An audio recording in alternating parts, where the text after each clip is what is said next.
Well, hey, everybody. I'm so excited to introduce you to my warrior friend, Brittany. Brittany, welcome to Becoming Me. Hi, thank you so much for having me. It's so good to have you. And you guys, I was just sharing with Brittany, I literally was social media stalking her this week because she's so cool. I can't wait for you guys to hear from her.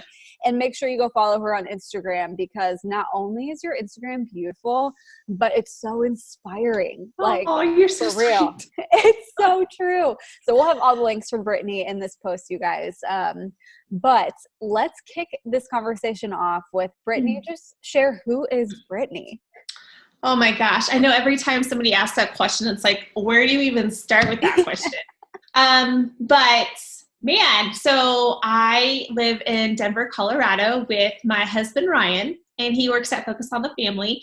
And then we have a almost 2-year little boy named Roman, and he's super just stubborn and strong-willed. And I'm like, Lord, are you like, that's how I was as a kid. So I think it's like a little bit of my own medicine. So, and then we have a little baby in heaven that we lost last fall, but we just love living in Colorado. We're super adventurous and we love the outdoors. And some of my like fun facts, I love ice cream and donuts. If I could live off of ice cream and donuts, I would. We're soul sisters. Yes. Wait, what flavor ice cream and what kind of donut? Or all the flavors? So it's very specific to a place, but there's a place called Hertz Donuts, and they have this blueberry streusel donut that rocks my world every time. That's amazing. Is that in Colorado or somewhere else? They're out of Missouri, but they're actually like growing all over the place. Yeah. Yay. Oh my goodness. They're so good. Oh yeah. BuzzFeed like rated their Nutella donut in the top like donuts of all time. It's that good. Oh, so good. A Nutella donut. That sounds amazing. I know, right? So I'm like, it's like the best things ever. So yeah, I mean, give me like an ice cream shake with the donut on top. Oh my goodness.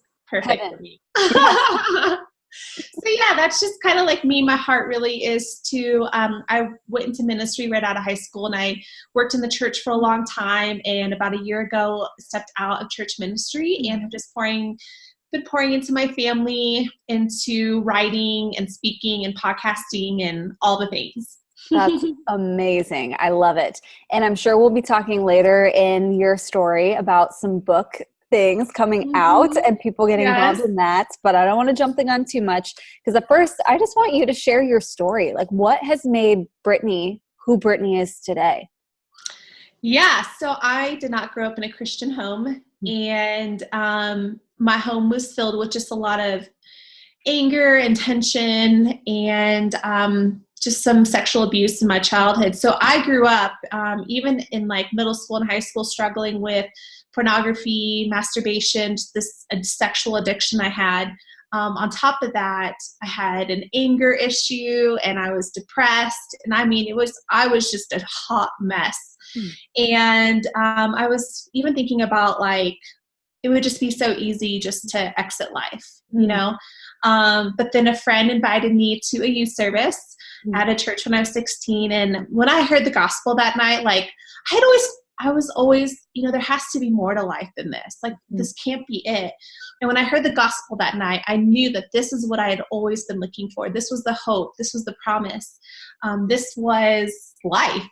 And I gave my heart to Jesus that night and just started serving wholeheartedly. And man, God just started breaking those strongholds, the pornography, the masturbation, the anger. Man, God just totally radically moved in those areas. And then out of high school, just went right into ministry.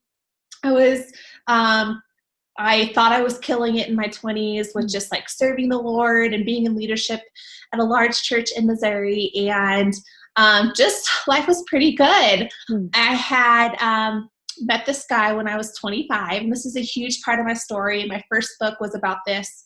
When I was 25, I met a guy. He's now my husband, Ryan. But when we met, I had always said, I'm not going to have sex outside of marriage, right? Like I just assumed I'd never do that.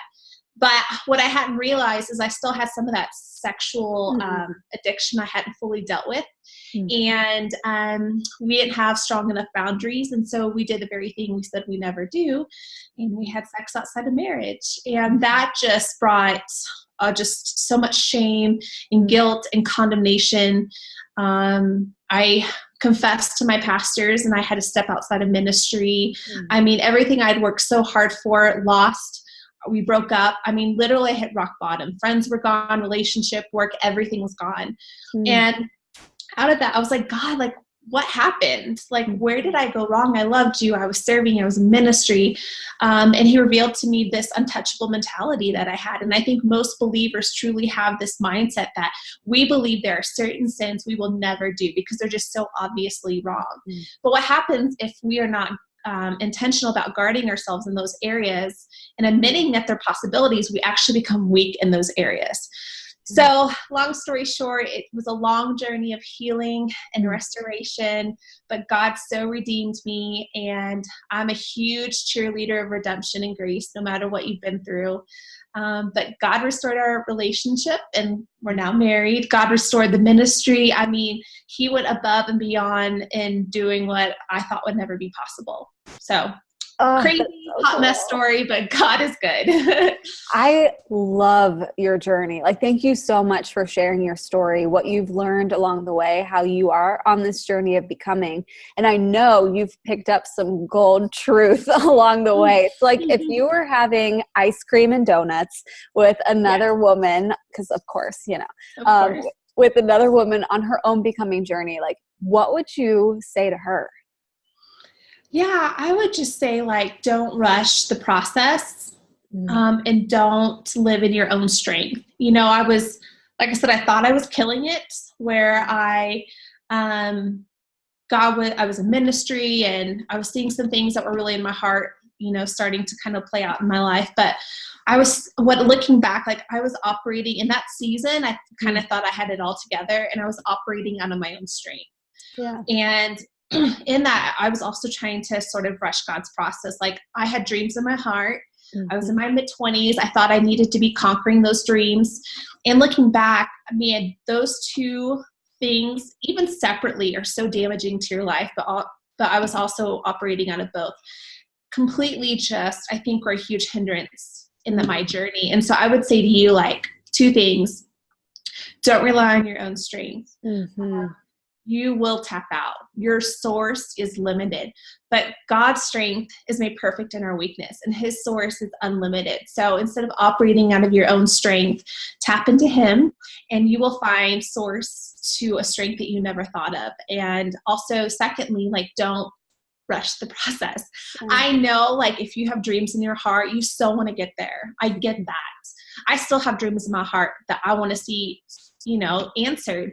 But when we rush the process, we're trying to take control out of God's hands. We're trying to take control for ourselves, and we're going to try to make things happen. And usually it doesn't work out the way that we would hoped, or it doesn't sustain. So, yeah, I would just say, like, I know it's hard, but just slow down, trust in his process, and trust in his timing, because if you get there sooner than you should, it will not last. But if you get there in God's timing, it will last. Wow. Drop the mic. Oh my goodness. I had to learn that the hard way, though. So. But I mean, and that's what I love about sharing women's stories, because we get to learn from each other. And it feels like every time we have these conversations, it's like, hey, here's what I've learned. And sometimes we've learned this the hard way, and you don't have to learn this the hard way, you know, just like take Brittany's story and take the redemption and grace pieces, and wherever you're at right now in this moment, take your very best next step. I love your journey. You mentioned your first book. So talk to us about your books, your writing, upcoming projects, all the things. Yeah, so I am a writer primarily, and I had a book come out last June called Untouchable, and it was about my story, and it was how you can shatter the untouchable myth in your mind and stand against temptation. So go get that. But then also I have a book coming out June 4th. I know, I'm so excited. And this one has been in my heart for like almost a decade. That God has just been working out, but it's called Here I Am, Responding When God Calls Your Name. And it's about the 6 men in the Bible who, when God said their name, they all said the exact same thing. They said, Here I am. And it's just this incredible exploration of stepping out in faith and obedience, stepping confidently into your calling. If that's something I want to step into my calling, like this book is for you. And it just shows like what God does through your faith and obedience. And actually on the front end, I talk about how do you even know what God's voice sounds like, because there's so much noise out there, so much distraction. So if, I was writing this book and I was like, I'm going to tell people to, step out when God calls their name. But some people might be like, God, I mean, like, Brittany, I don't know what his voice sounds like, or how do I know if it's God? So I help you kind of walk through that and give you some tools on how to like tune into his voice. So yeah, it's a great book. Just if you want to tune into his voice, step out confidently in your calling. And it comes out June 4th. So yay! Where can people find you online to purchase your books, follow along with your podcast, your journey? Where can they find you? Yeah, so I'm at BrittanysRest.com, and I have a podcast, a monthly podcast, talking about redemption and working through shame and guilt in our lives. I also have a weekly blog, and so my heart really is biblical literacy, and so I'm trying to create resources that help you know and understand the Bible, but also resources that are just super practical to, struggles in your life and areas that you might just need some help in. And let's see what else. But yeah, then I just write all over the place. So I always post those there. And so I think that's so cool. about it. I do have an online course coming out this fall for women who just want to grow in their leadership. And so, all of that good stuff. That's so cool. And for all of you watching, we will have all the links that Brittany just shared in this post, so you can easily connect with Brittany, and please go get her book. I can't wait to dive in. And I know everything that you just unpacked, like, this is an incredible book, an incredible resource for all of us on this journey. So go buy the book, guys. Thank you for sharing that with us. And thank you for sharing your journey, how you're becoming the Brittany that God made you to be, and challenging us to become who God made us to be too. I really appreciate it. Yeah, I've had a lot of fun. Thank you for allowing me just to share and speak into your lives.